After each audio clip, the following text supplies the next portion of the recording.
We're for dogs. Some people are for the whales. Some are for the trees. We're for dogs. The big ones and the little ones. The guardians and the comedians.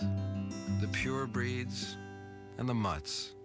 We're for walks, runs, and romps. Digging, scratching, sniffing, and fetching. We're for dog parks, dog doors, and dog days. And if there were an international holiday for dogs, to celebrate their contribution to the quality of life on Earth, we'd be for that too. Because we're for dogs.